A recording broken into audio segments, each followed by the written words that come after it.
Hello and good evening, everyone. Welcome to Physics Coffee Talk organized by USM's Physics Society. My name is Chen, and I'll be the host of this evening. Before we get started, please be reminded that your microphones shall be kept off throughout the session. Please also reserve your questions for the Q&A session after the talk. We'll share a Padlet link for you to submit your questions later. Please be reminded that this meeting room will be locked after 8:30 p.m. A feedback form will also be given after the session. Your cooperation throughout this event will decide on whether you get your participation marks. The title of the coffee talk today is Superconductivity and its applications. We are very honored and pleased to have a very distinguished guest speaker for today's event. Today's guest speaker is Associate Professor Dr. Chen Kien from Universiti Putra Malaysia, UPM. Please allow me to first introduce him briefly to you. Dr. Chen did his PhD at the University of Cambridge in the UK. He has been with the Department of Physics, UPM, since 2006. His research interest is mainly in the materials physics of superconductors. So, without further ado, with our warmest welcome, let's invite Dr. Chen to share with us on the said title. Dr. Chen, the floor is yours. Thank you, Chairperson Hong Chen. Good evening, everyone. Apa khabar semua? Sihat lah?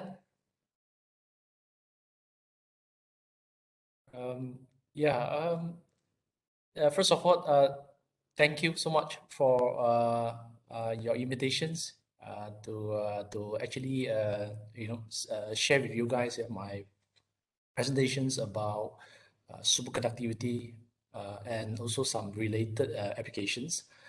The time frame given to me is actually 1.5 hours. So I try to keep it my talk within that time frame. Okay. Let me share my PowerPoint.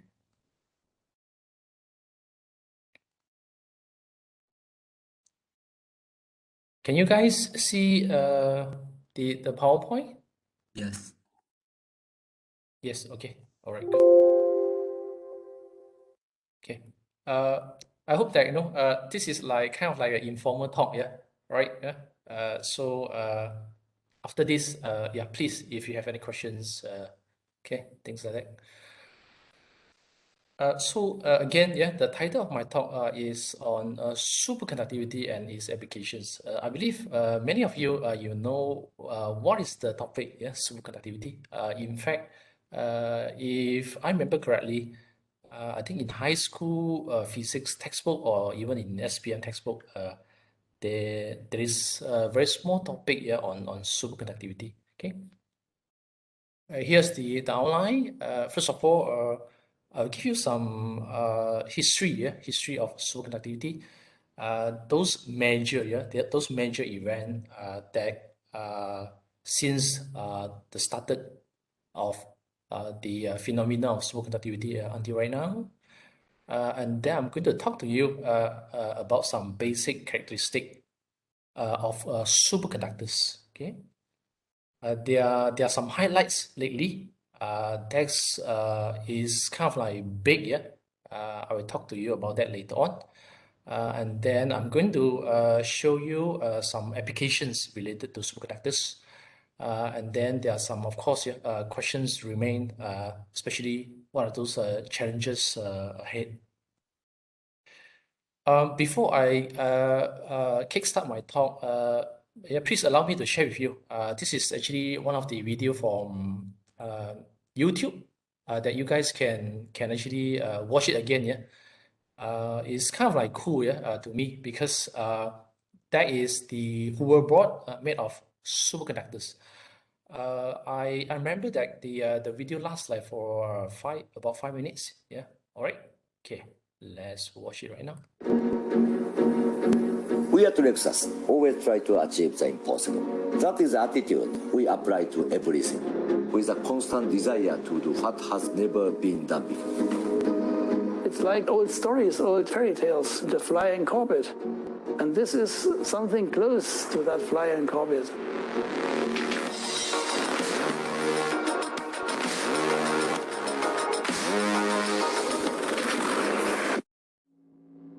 go on it, does it? Looks very unstable. Go on. It wants to go, doesn't it?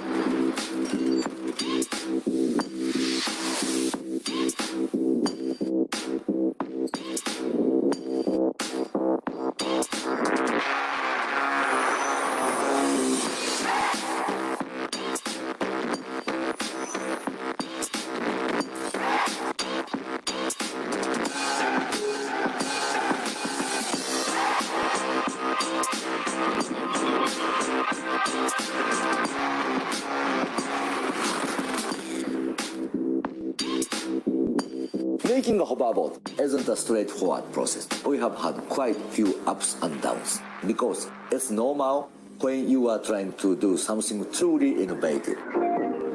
The system doesn't need electricity at all. We just use the superconducting material. We use a permanent magnet, and we use the liquid nitrogen to cool down the superconductor. So you just have to keep it cold to have a long hovering effect. The magnetic track has a certain magnetic field configuration, and this configuration is now also present in the superconductor. And when they are cooled down, then this field configuration is frozen in. When the superconductor stays in this position, it's an art of material science.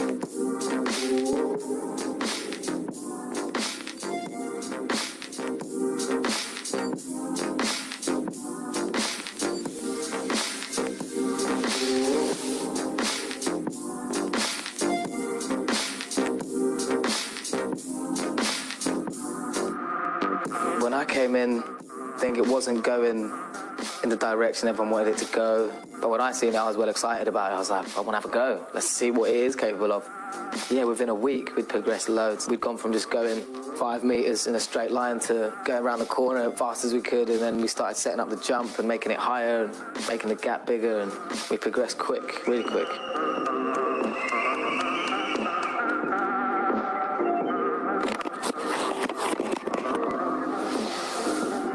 Some of the design elements, like the spindle grille and also the bamboo deck of the board, we're almost exactly replicating what's inside the Lexus car. There's the science part of it, and then there's the design and the beautiful part of it where we get to make it look amazing.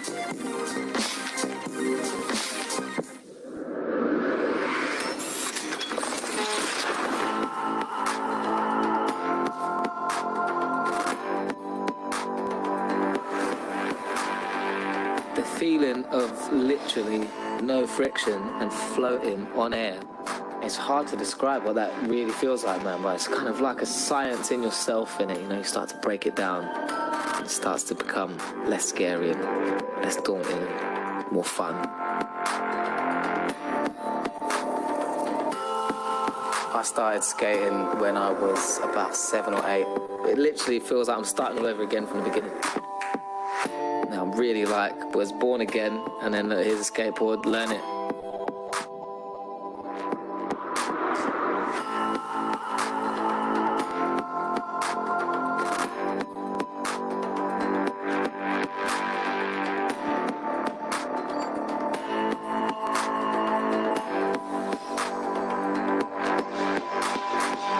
Superconductivity is a fascinating phenomenon. It's spectacular, but it's complicated. If we would have known at the beginning what would result at the end, we probably would have said, no, it's impossible. So you have to have dreams. Maybe they will not come true, but it's the direction you work.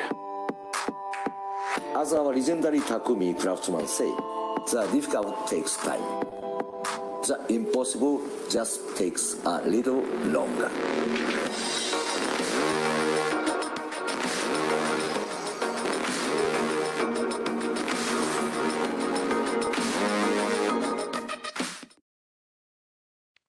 Okay, the applications of superconductors, this is one of those, the hoverboard. Is actually based on the Meissner effect, the levitation effect. I will come back to that point later on. Okay, the history of superconductivity actually started way back in 1911. Here showing, being shown in this picture on the right is Highkey Company Owens, the one who discovered for the first time of the phenomena of superconductivity. Okay.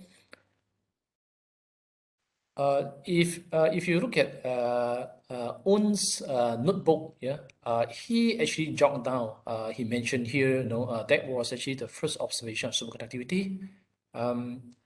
In Dutch language, you see here what he say is that you have the mercury's resistance practically zero at 3 Kelvin. Indeed, mercury shows superconductivity around the boiling point of liquid helium around 4.2 Kelvin. Okay, then you see here the next sentence. It says repeated we go. So all this kind of like history, for the first discovery of the phenomena of superconductivity. So the discovery it was actually took place in the Netherlands, in the lab in Leiden, Leiden lab. Okay, that's the plot when Kamerlingh Owens found superconductivity in mercury. See here, that's basically you have resistance on the vertical axis versus temperature on the horizontal axis.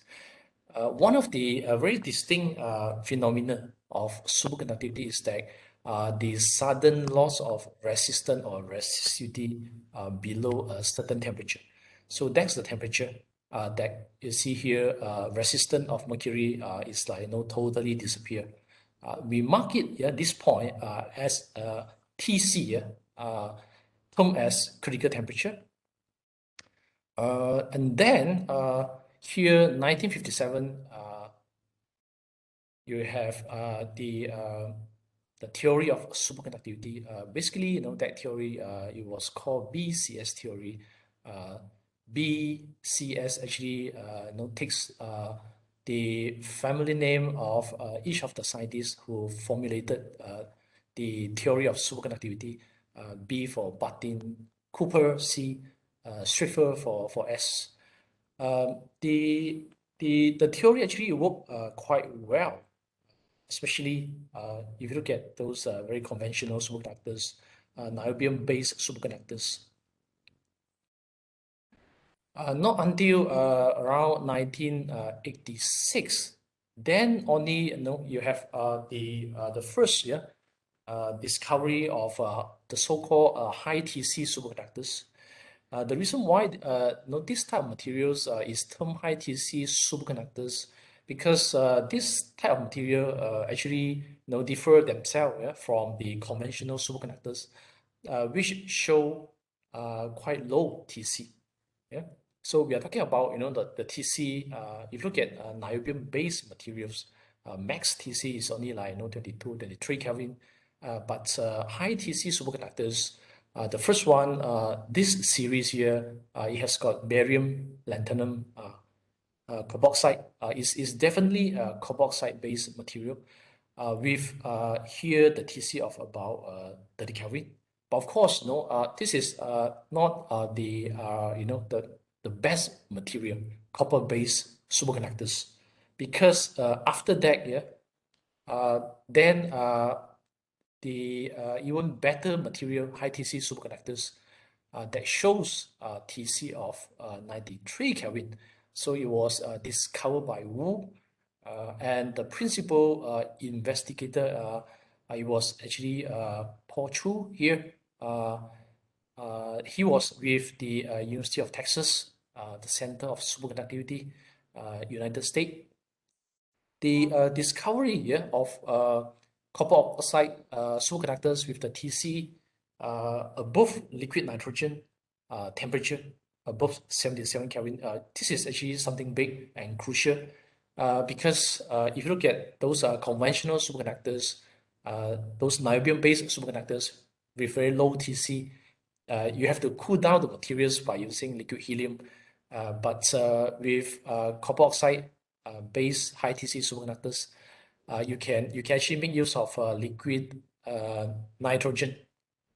Liquid nitrogen's the boiling point is 77 Kelvin. Okay, and then you can easily cool down, for example, YBCO, this material here, in short. And also, if you compare the cost of liquid helium and liquid nitrogen, definitely liquid nitrogen is a lot cheaper. Remember that superconductors is a material that you need to cool them, constantly cool them down below the TC. Then only the material will shows the phenomena of superconductivity. So in terms of cooling costs, is very important. Yeah, it's extremely important because if you can save the cost of cooling, then of course that's definitely good for applications. So that was about like a year after the discovery. If I go backward a bit, so Bernard Mueller discovered the first high TC copper oxide based superconductors in 1986. So a year later, Paul Chu and his co-workers discovered YBCO with even higher TC, 93 Kelvin above the boiling point of liquid nitrogen. Okay, you can imagine, when those high TC superconductors were discovered. Here, one of the magazines, they called that event Woodstock of Physics, simply because the event was like a meeting organized by American Physical Society. You can see here so many physicists or scientists in general. They will gather there during the meeting, to hear those successful story of the discovery of high TC superconductors. Shown here, this picture here, the one standing is Paul Chu. Yeah, it's Paul Chu. For you guys' information, Paul Chu actually came to Malaysia before, several years back. Here is Mueller, KX Mueller, one of those co-authors, in this paper about the first high TC superconductors, copper oxide based superconductors. Shoji Tanaka is the scientist from Japan. He actually is credited because he's the one who actually pushed the effort towards the development of many applications of superconductivity in Japan. This picture here, down here, showing Mueller during the meeting. And after high TC copper oxide based superconductors in the year 2001, and another superconductors was discovered. This time is surprising because this material is actually not copper oxide based. Is not even an oxide material. Is intermetallic. Is magnesium diboride. Okay. The TC of this material is 39 Kelvin. This is kind of like a breakthrough, because again, if you compare this material with niobium-based conventional superconductors, the advantage is that we can make use of this material with cheaper cooling costs. 39 Kelvin, you can make use of cryogen-free, no closed cycle cryostat. You can actually cool down to below 39 Kelvin.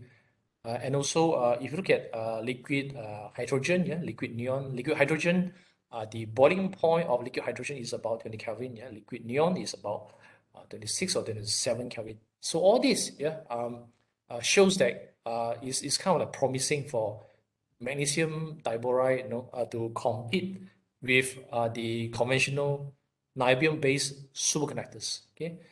Talking about this material, it's kind of like very interesting to point out several facts. This material it was discovered to show superconductivity in the year around 2001. But however, you look at this publication here, it was published in 1954.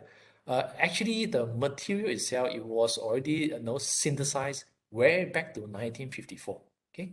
Not only that, 1957, there was a publications about the study of low temperature heat capacity, yeah, of magnesium diboride and also magnesium tetraboride.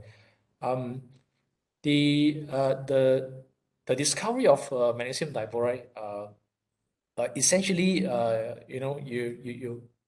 it was like you took this material, the material has been on the shelf, yeah, I mean, like in the lab for quite some time, and they just took the material and then cooled down the material to a very low temperature. So that was actually how they discover, yeah, superconductivity in magnesium diboride. Okay.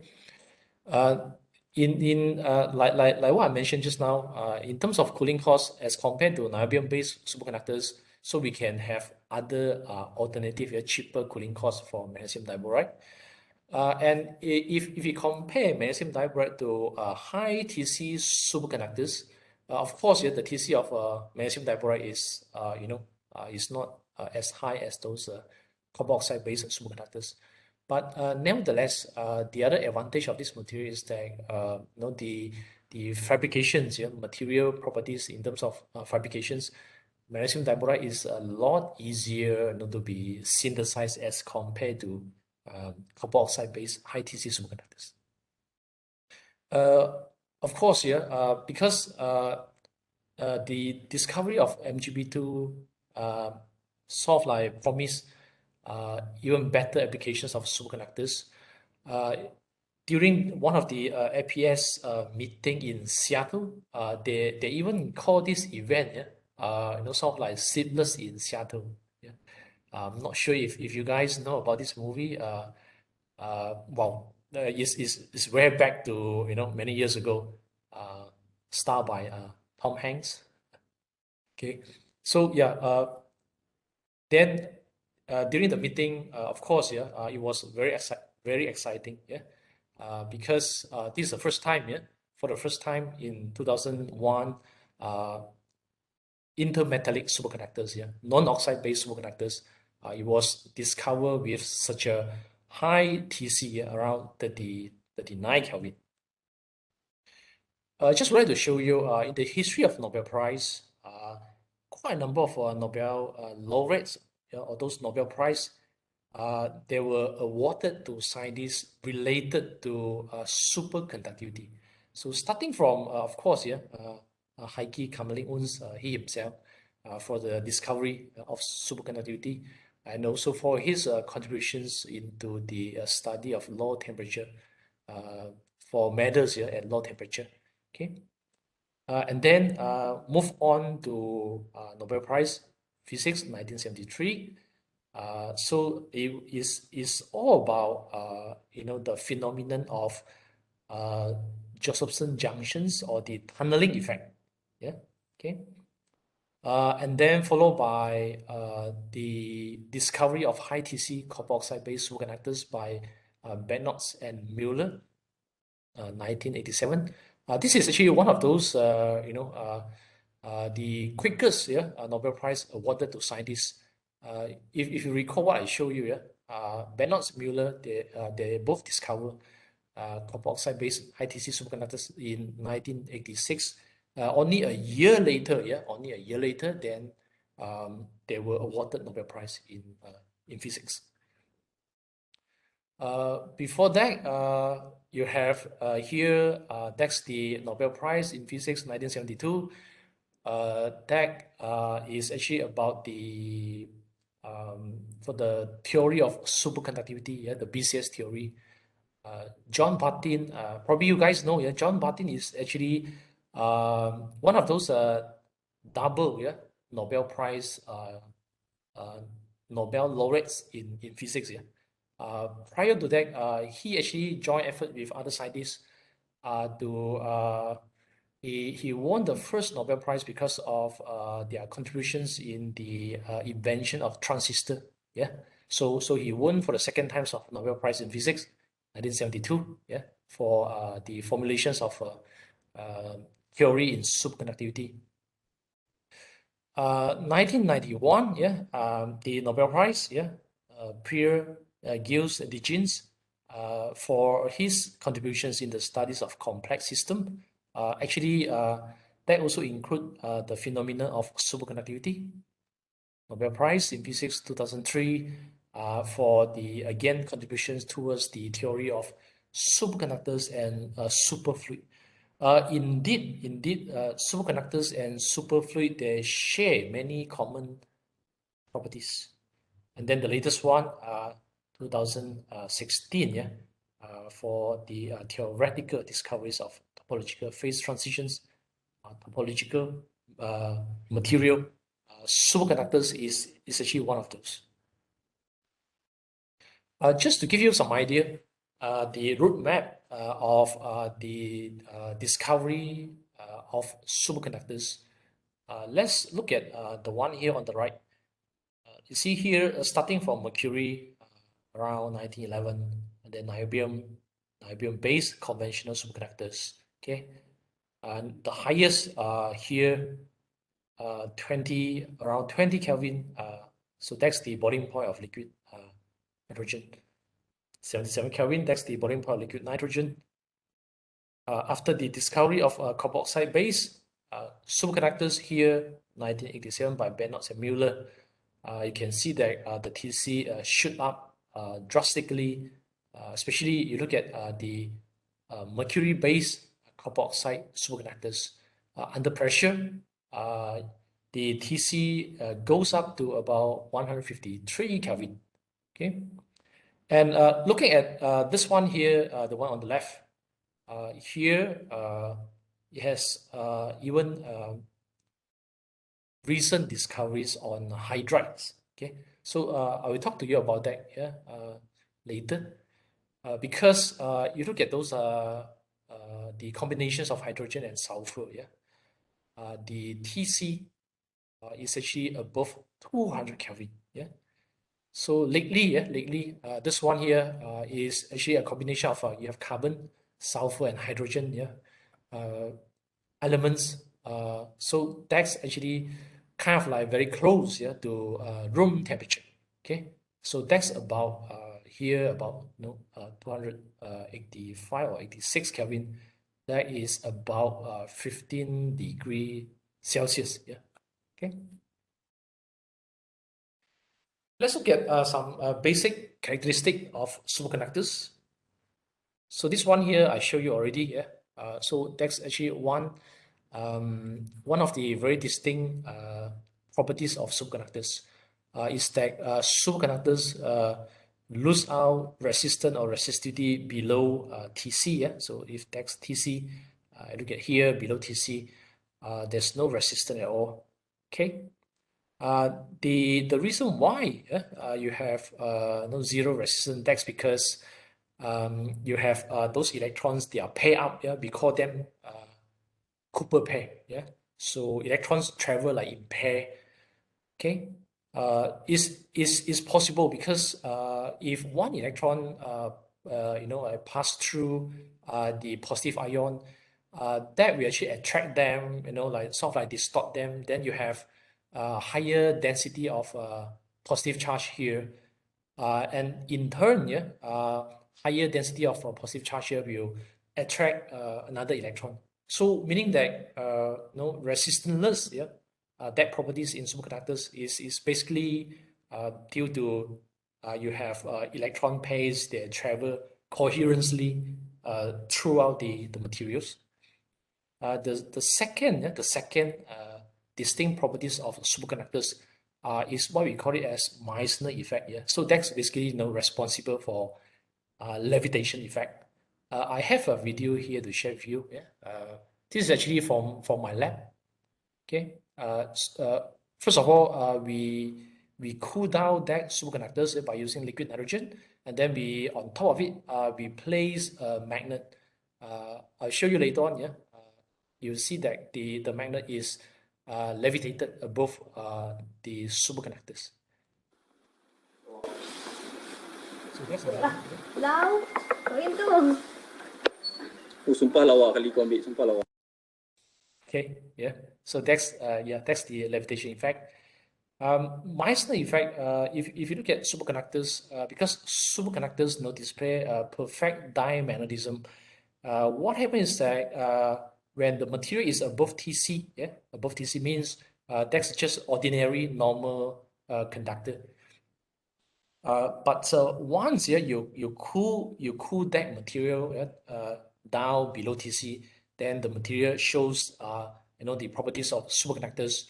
And you see here, if you know the properties of a diamagnet, what happens is that there will be an induced surface current, and indeed that that surface current cancel the magnetic field, the external magnetic field. So that's why once you cancel out the magnetic field, you sort of like have you don't see any, or you do not get any magnetic field, or magnetic induction within superconductors. Okay. Okay, let's go to the next slide. Other properties such as you have, if you look at the way we measure flux, magnetic flux quantizations, the value turned out to be 2e. That's the indication that you have, that's the indication you have, like, electron pairing, two electrons that travel coherently. Okay. This one here, that is the so-called critical parameters of superconductors. At least, yes, superconductors are defined by three important parameters, which is the TC, the one that I mentioned to you. Below TC, the material shows properties of superconductivity. The other parameter is JC, which is the critical current density. And this one here is the critical field, critical magnetic field. So which means there's a limitations, nevertheless, for superconductors. So above all these critical JC, TC or BC, so that material no longer shows superconductivity. So that actually the material will restore back to normal state. Okay. To classify superconductors, type 1, type 2. So we can classify superconductors by using the Ginzburg-Landau parameters, kappa here. So type 1, so it's actually below, between 0 and 1 over, sorry about that. Let me make one correction. I just noticed that. Sorry about that. It should be 1 over, okay. Right, sorry about that.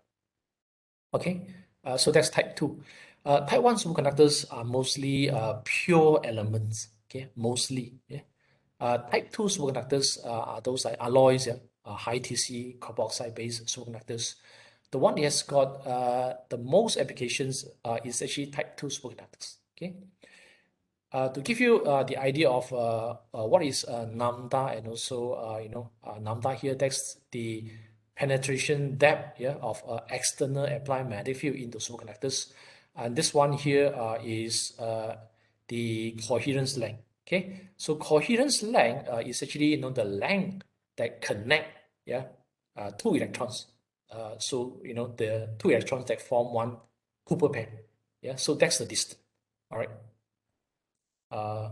Type 1, okay, here, type 1, usually the coherence length is larger than the penetration depth of magnetic field. So that's why the value is within this range. But for type 2 superconductors, the lambda here is usually a lot larger as compared to the coherence length.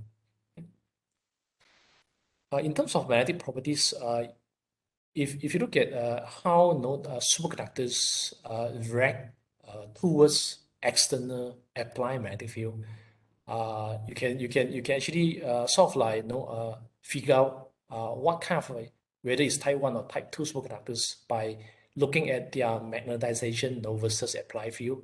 For example, here type 1, you see that's perfect diamagnetism. for type 1 superconductors, and that is the critical field.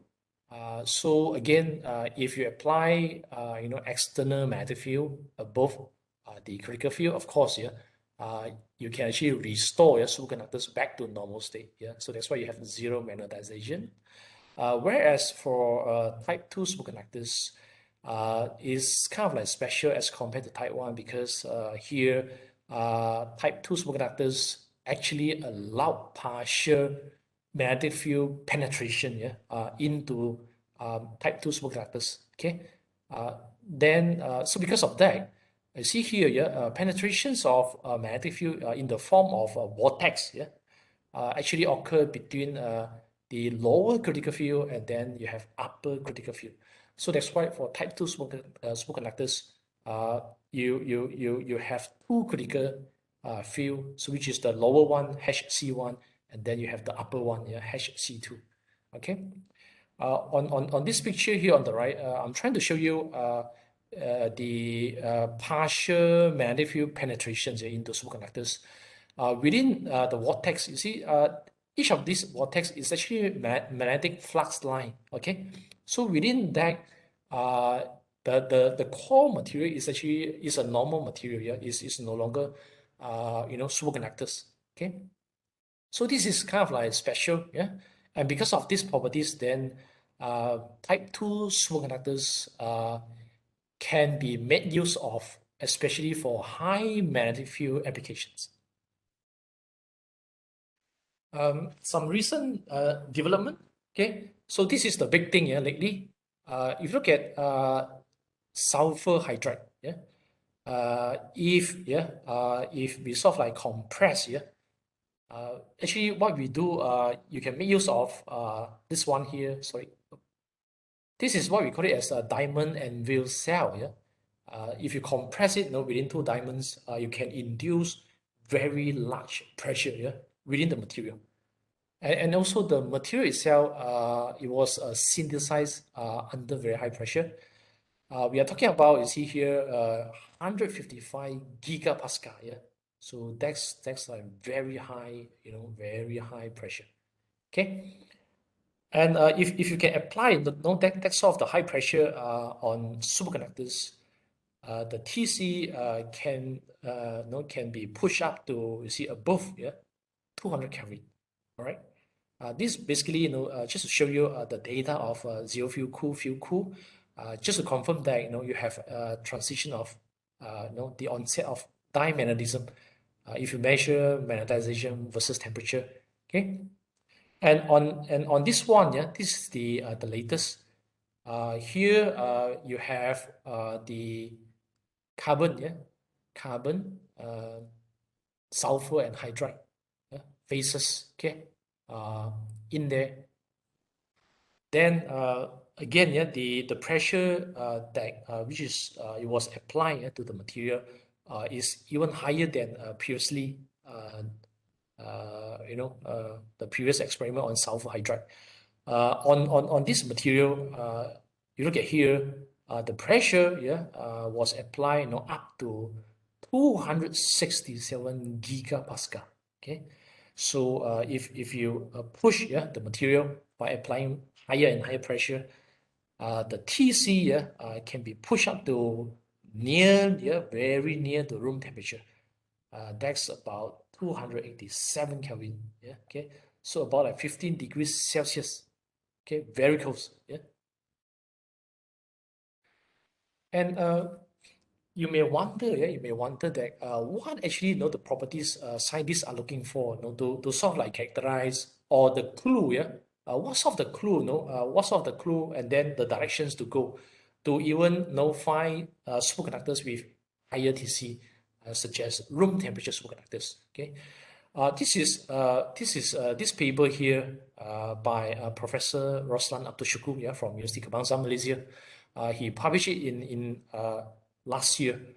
It's sort of like I look at it, it's like it's actually a very important clue because the coherence length the binding distance between the two electrons that form couple pairs it seems like they are like sort of like skewed, yeah, with the transition temperature. Here on the left here, there are different types of superconductors, such as heavy fermion, conventional superconductors, iron, arsenide-based superconductors, cuprates, copper oxide-based material, and recently the hydride. Okay, you can notice here, when the coherence length is getting smaller, that's sort of like point to the fact that, you know, that's the way to go to get higher transition temperature. In his paper, he even compare some of those data from different resources. Some of those are from experimental, whereas others are from theoretical studies. Okay, and he sort of like plot coherence length versus transition temperature for different types of especially hydride. Yeah, so that's actually point to the fact that if you can get materials with even smaller coherence length, that's a clue. Yeah, I will not say that's definitely the way, but that's a clue towards room temperature superconductors. Okay. Okay, right now move on, yeah, to some applications of superconductors. Here on the left, I just want to give you some ideas about some of those the ideas of, for example, water boils around here. Those Kelvin, that's degree Celsius, liquid nitrogens, yeah, temperature, liquid hydrogen, liquid helium, yeah, that's absolute zero, yeah.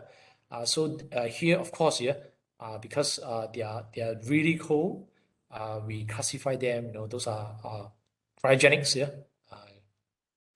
Over here, yeah, the graph, yeah, this plot here on the right, I'm trying to show you that different types of superconductors in terms of critical field.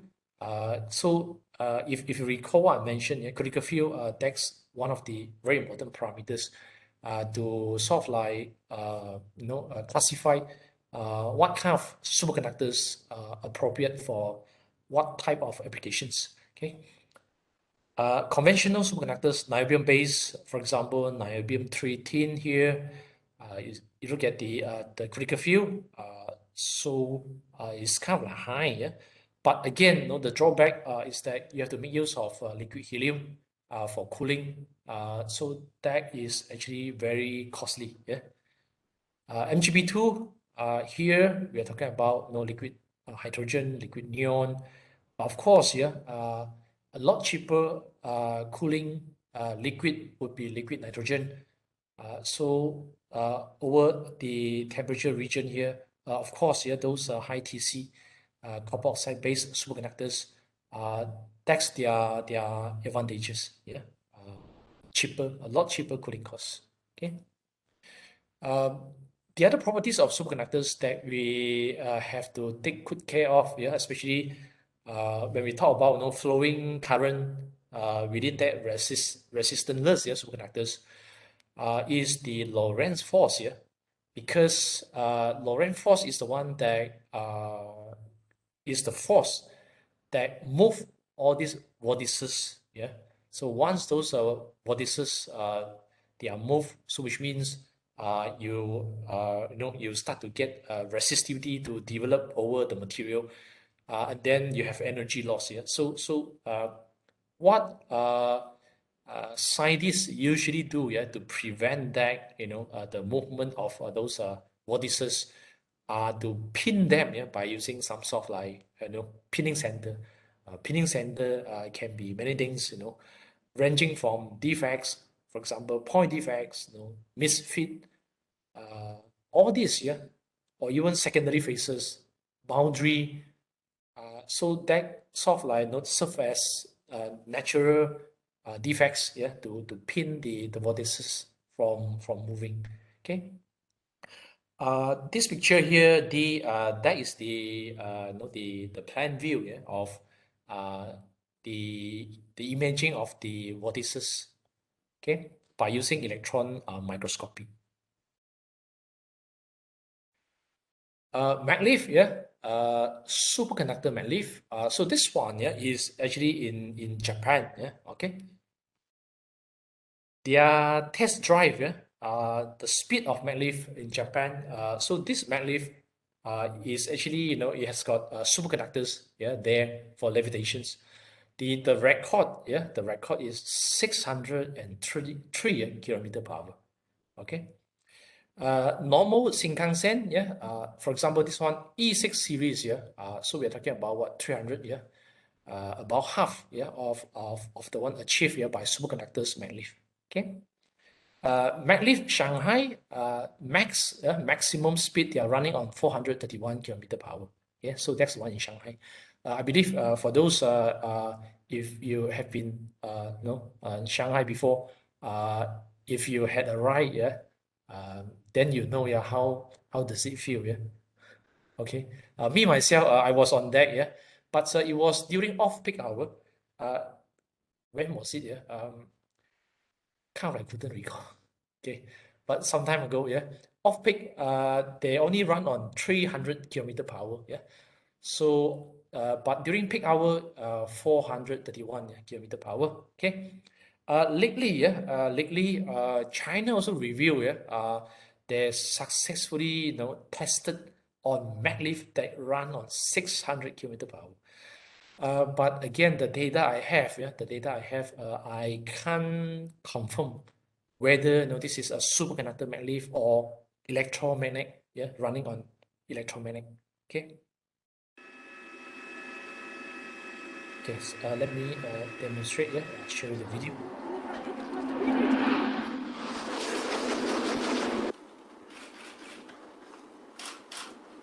Okay, check this out.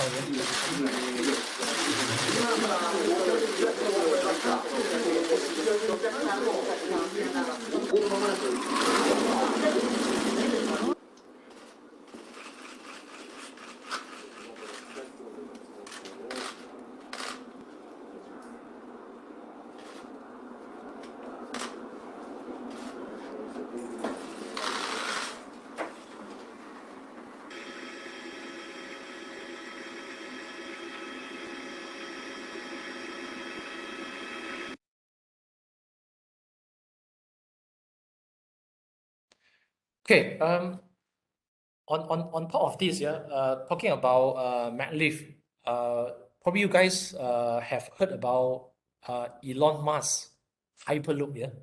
So actually, the Hyperloop is yes, yeah, superconductors finds its applications in maglev for Hyperloop, yeah. Okay, and Elon Musk, yeah, he himself, he was talking about 700 miles per hour.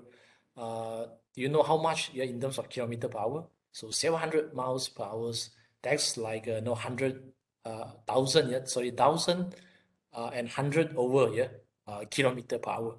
So that speed is actually beyond, yeah, ordinary commercial airplane, yeah, passenger airplane, yeah, because normal commercial passenger airplane, they fly at what, yeah, 900, yeah, 900 can be up to 1,000 kilometer per hour. Okay, so that's Hyperloop.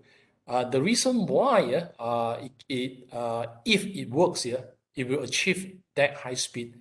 That's because within the loop, yeah, is vacuum, yeah. Okay, so not only maglev, you see, yeah. So maglev probably can give you like several hundreds of kilometer per hour.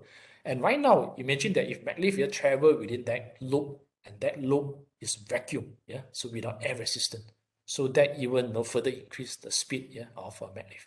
Okay. I guess I do not have much time, right, to show you, yeah, this video here, because it's kind of like a bit long, yeah, for this video. You guys can actually Google, yeah, in YouTube, all right, yeah, just type, Elon Musk 700 miles per hour Hyperloop. Okay, or maybe let me just show you just a little bit, yeah, just a little bit. This is the future of high-speed transportation. It's 3.5 times faster than Japan's Shinkansen bullet trains, and even faster than a Boeing 747. It's a Hyperloop, magnetic pods levitating inside a tube at more than 1,000 kilometers per hour. In theory, you could go from LA to San Francisco in just 45 minutes, with tickets less than $100 one way.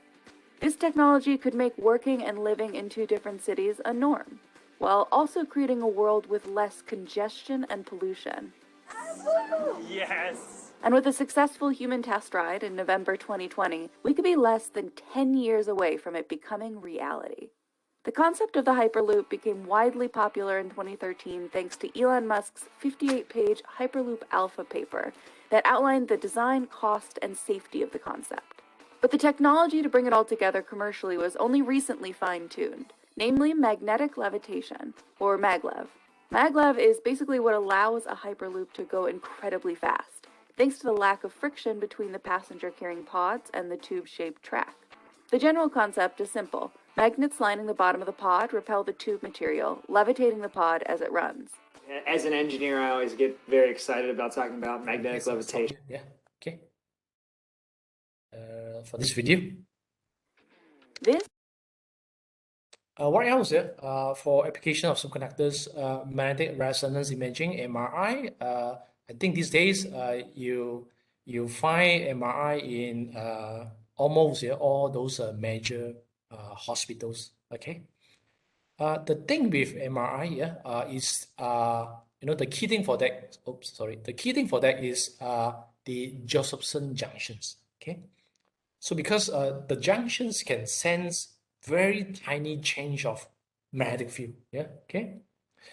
And what is the latest development in MRI is that if you look at the conventional one, so this tool down here by Siemens, okay, is actually closed bore MRI. So which means if you have a patient, you try to get the patient in there, for scanning, it's like a closed loop. Of course, patients develop kind of like phobia. You feel like scary over there. Okay. But this one here, is open MRI. So at least patients they do not develop that kind of like phobia. So whenever they need to scan for MRI. So this one here developed by SG, Superconductors. They call it MR Open Evo MRI. Okay. For this MRI, the material here is magnesium diboride. The advantage of that is that cooling can be done without using cryogen. Okay, cheaper. Another video for MRI.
So patients are no longer feel scared of taking MRI imaging.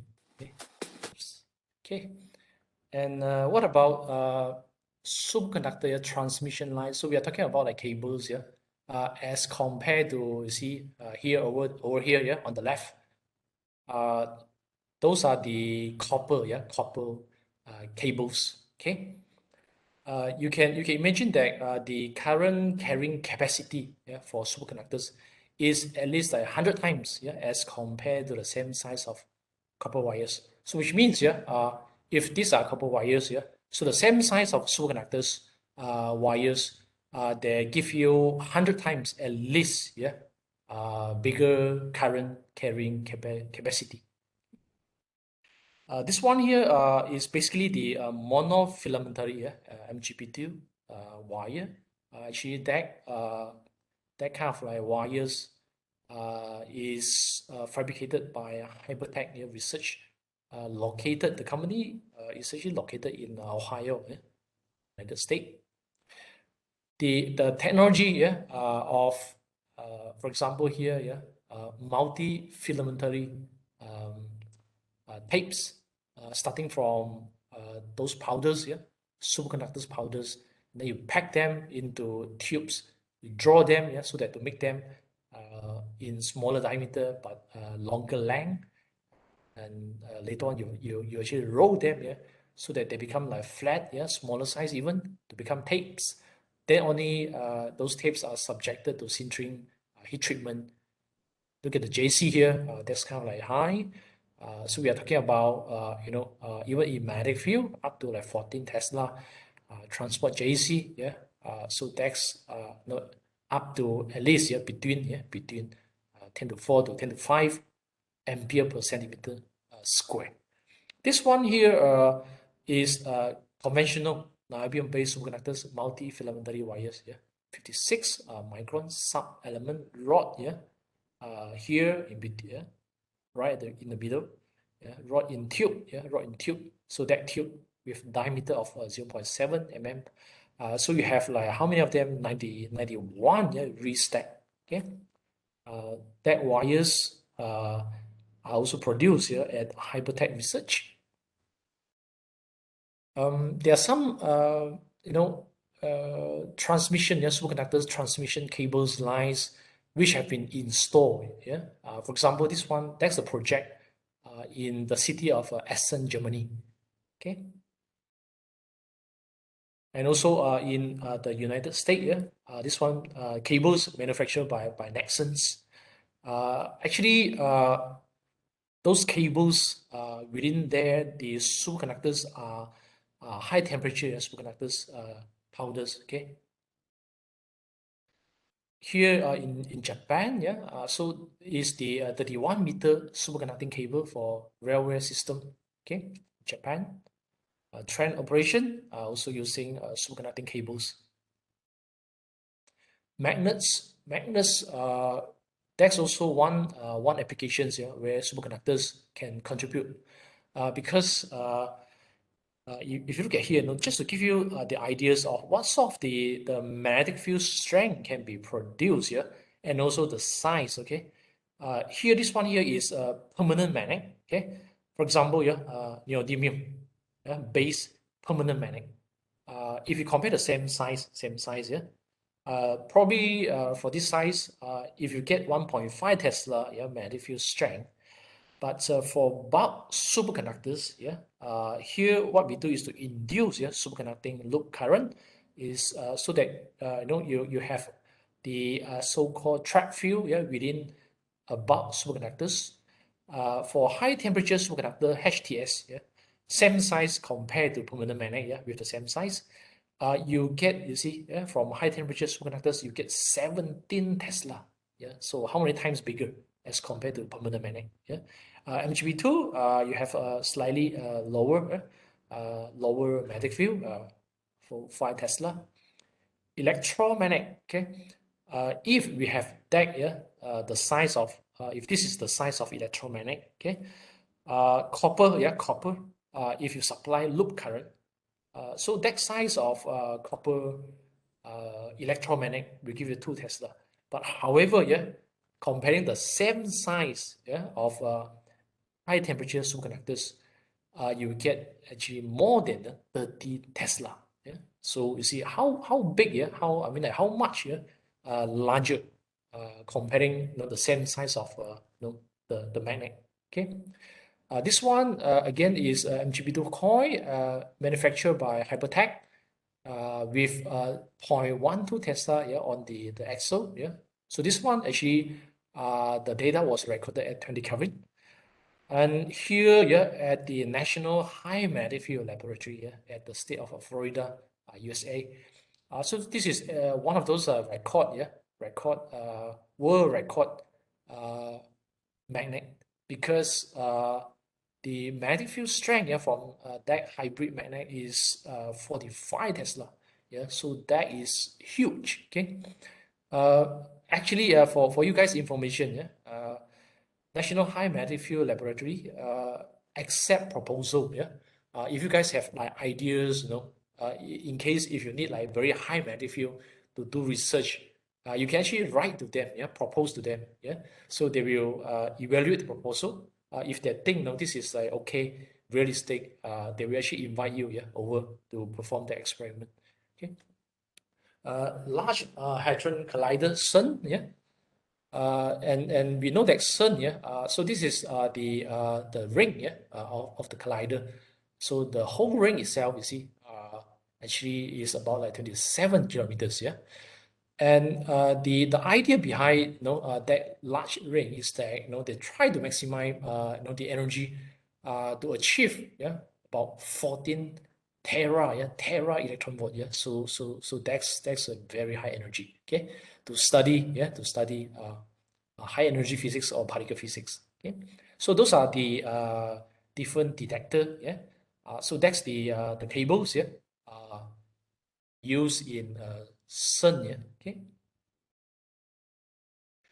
The other big project, yeah, that involve the use of superconductors is this one. Yeah, we call it as ITER project. Yeah, so that's actually the project, yeah, located in southern France. Okay, occupying 180 acre of land. Yeah. What is so big about this? Because this is the the plan, yeah, for nuclear fusion. Yeah, it's not fission. Yeah, this one is for nuclear fusion.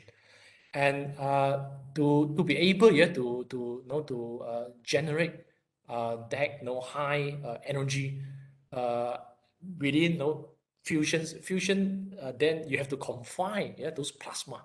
So basically we need this thing here, tokamak. Yeah, so tokamak is like artificial sun. Yeah, so you try to create another sun, tokamak. Yeah.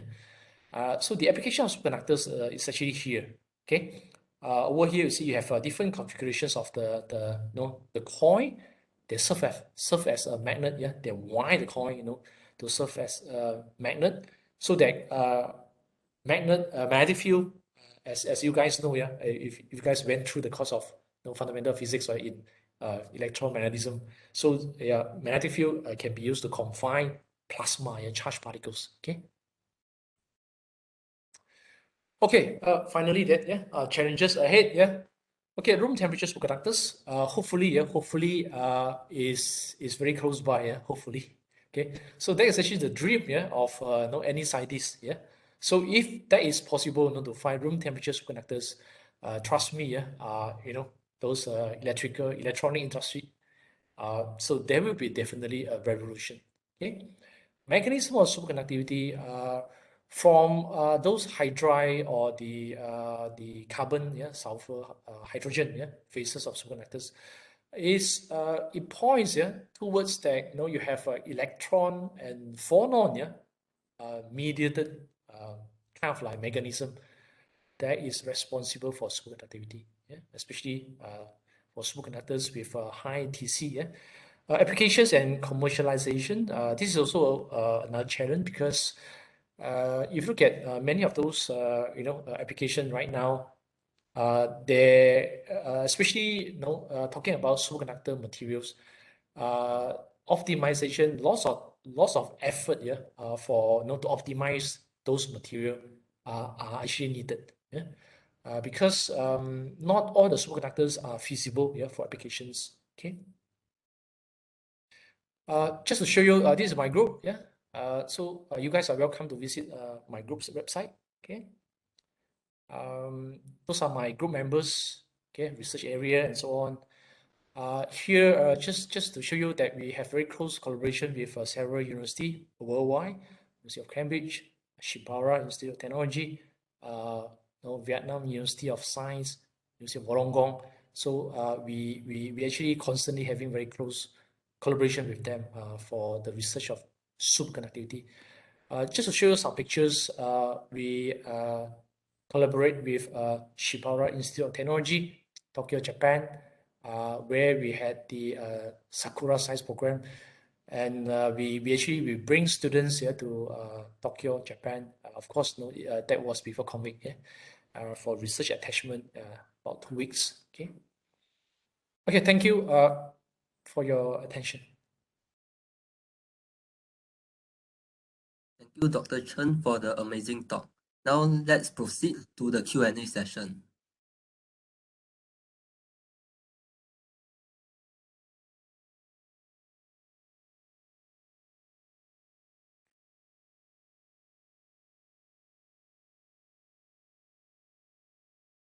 Okay, so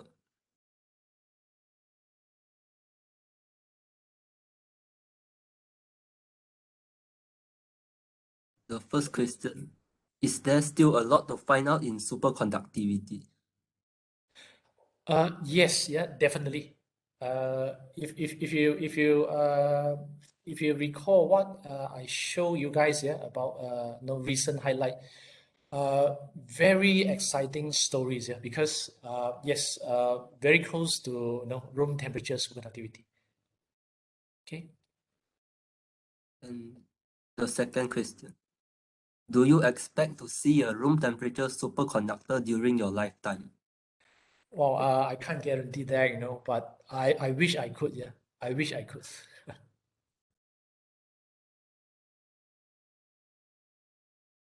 For the third question, do you think that the challenges of high DC superconductivity can be overcome in the near future?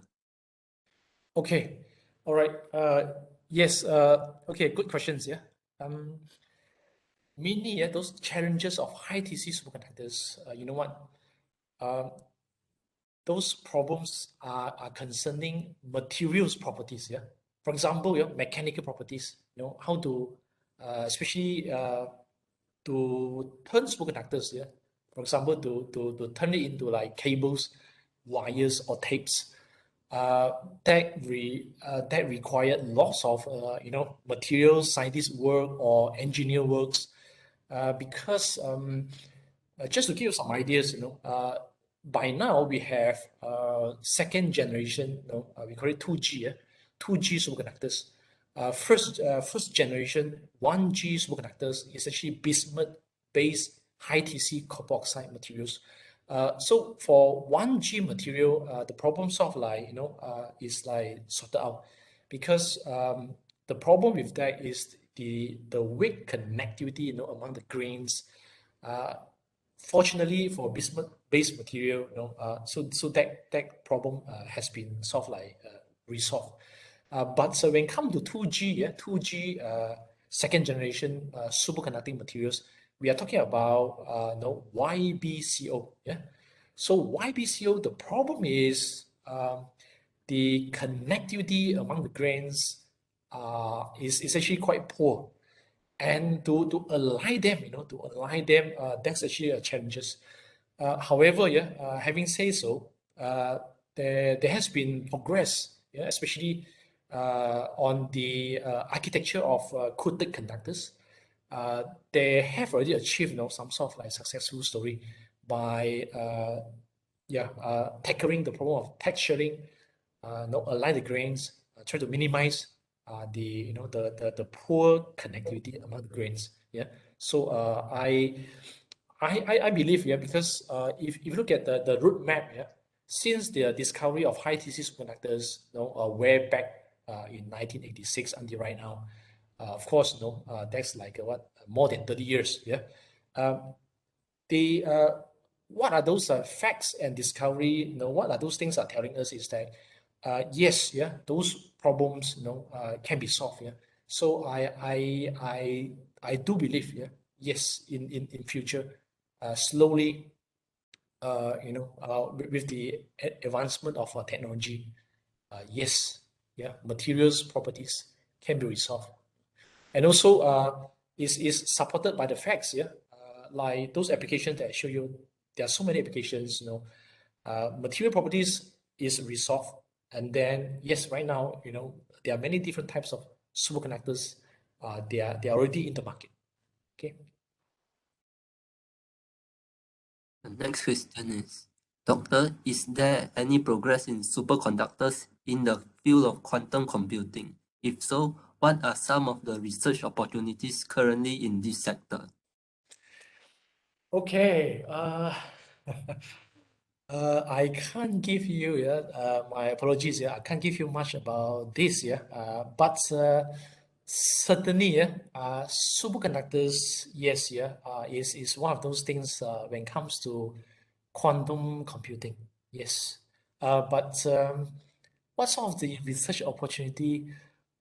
Sorry, I can't give you input, Sorry about that. The next question. Hi, Prof. Chen. One suggestion, sorry, one suggestion. I think if you can just easily, just Google, superconductors and quantum computing, I believe, there are many papers coming out from there. All right. Sorry again. Thanks. May I know what are the required physics subjects such as electrodynamics we must have to pursue superconductivity in postgraduate studies? Okay. For postgraduate studies, of course, electrodynamics, it would be very helpful, but in terms of basics, it's important. If you study like solid state physics, I believe you guys, you guys have a course on solid state physics, right? Yeah, solid state physics, yes, that's important. And a little bit of EM, electromagnetism and electrodynamics. Although it's not like it's not like it's a must requirement, but of course, having the knowledge in electrodynamics that definitely helps. Okay. What about the mathematics? Mathematics.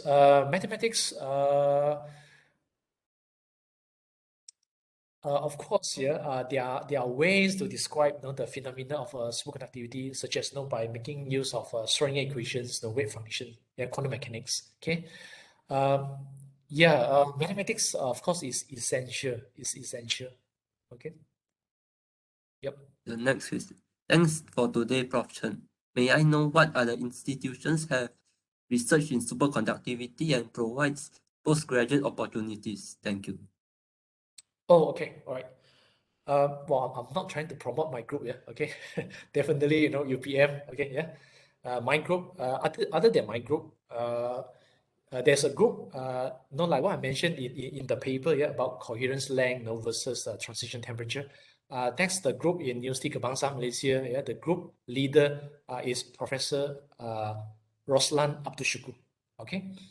Other than that, in UITM Shah Alam, UITM Shah Alam, there is also a group is working on superconductivity. And then UITM Jungle, UITM Jungle Pahang. The group leader over there is Professor Azhan, okay. So there are at least 4 groups. Of course, there's also a small group in INTI International, Nilai. So there's one small group over there. In Unit 10,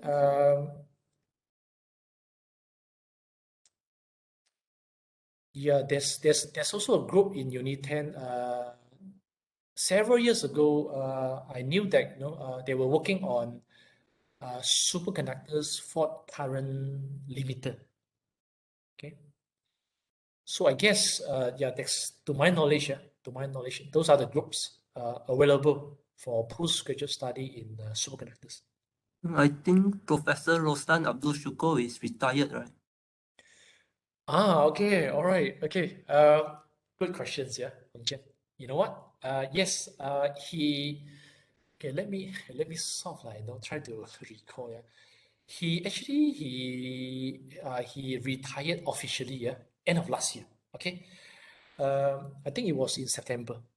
Right now, yeah, he's back to he's back to service, but on contract basis. Okay, yeah.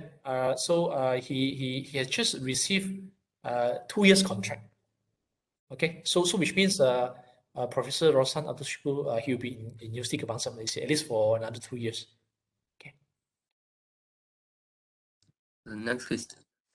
The superconducting transmission line which made by Fe-based HTS, are them manufactured with similar tech that currently people use to fabricate the 2G HTS, which based on Cu copper-based HTS? Okay, talking about transmission line, there are different actually there are different architecture, yeah. But nevertheless, they are classified as conductors. Okay. So to actually make to fabricate conductors, yeah, out of superconductors, there are different technologies. Okay. If you're talking about making wires and cables, yeah, yes, it's the same technology, yeah, the same technology, as the those companies use to manufacture 2G materials such as YBCO. Okay. If you look at the architecture of a coated conductor, yeah, coated conductor, I suppose, yeah, iron-based superconductors is the kind of architecture is different, yeah, from 2G HTS. If you recall what I mentioned, yeah, the issue with 2G YBCO superconductors is that you have poorly connected grains. Okay, so because of that, the architecture to make 2G YBCO superconductors is mainly, yeah, to resolve that problem. For iron-based superconductors, of course, yeah, weak link is also one of the issue. But in terms of architecture, I can think that they can be different. They can be different in several aspects. Okay. The last question. Will topological superconductors have any applications? Uh, and yes, we know that the one of the slide here that I show you, the Nobel Prize here was awarded to the scientists for their theories on topological matter. Yeah, for superconductors, one applications probably is that we can realize it is to look at the quantum mechanical effect of superconductors. Okay, yeah, I think that's what I can think of. From that perspective, we might find some applications, I think. So that's all. So is there any more question? To all participants, if you have any question, please leave it in a Padlet, or if you wish so, you can turn on your mic.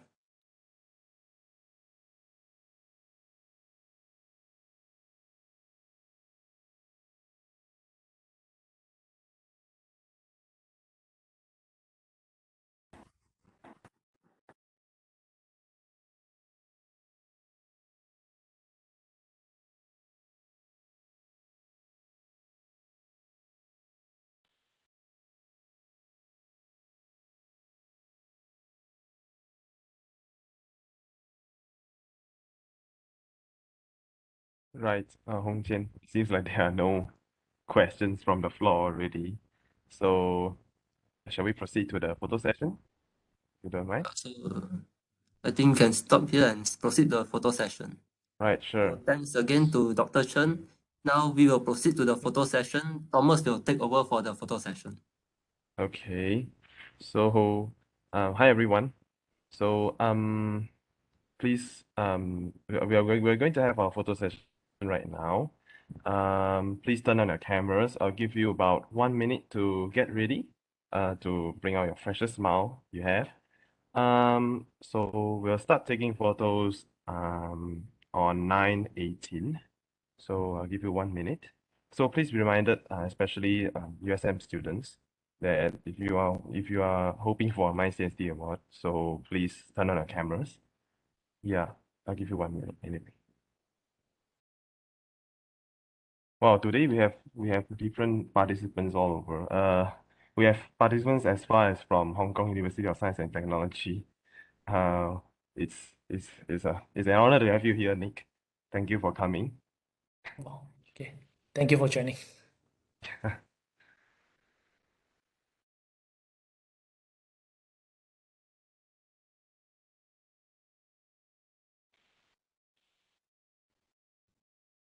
So it seems like we have how many pages here? 1, 2, 3. We have 3 pages here, right? So um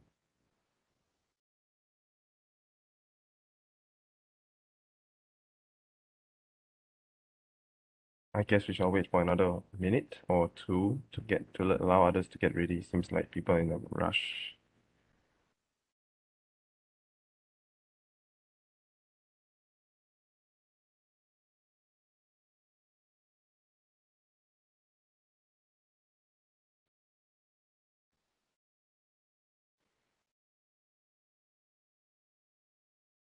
Okay, I guess let's not wait any more further. So I'll count to three. Yeah, by the way, please don't turn off your camera until the whole photo session ends. All right, so now it's the first page on a count of three. One, oh, we still have someone coming in again. Okay, so I think I'll just wait for another moment to allow all this to be stabilized and okay. Any more? No more. Okay, I guess no more. I think I just start. All right, on the count of three, 1, 2, 3. Okay, this is the first page.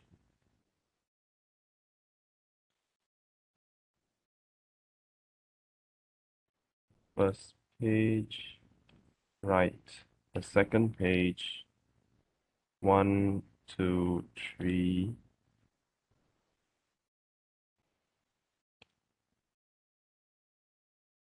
And finally,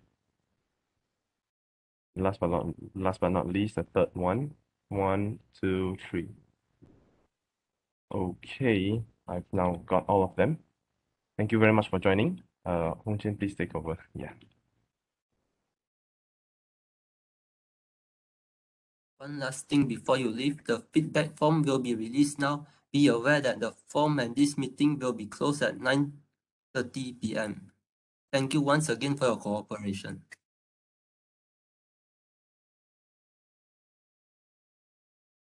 And thank you, Dr. Chen. Thank you, Prof. Chen, for joining us today. It's an honor for us to invite you over to USM, at least virtually, not physically. Well, we blame the pandemic for that. Thank you very much once Yeah, again. no problem. It's actually my pleasure. Thanks again. Yeah, thanks again for inviting me. It was such a wonderful time just now. Yeah, spending time talking to you guys. Okay, appreciate that. Okay, thank you. Thank you. Thank you. And take care. Yeah, take care and stay safe, everyone. Yeah, you too, Dr. Chen. Right. Thank you. Bye.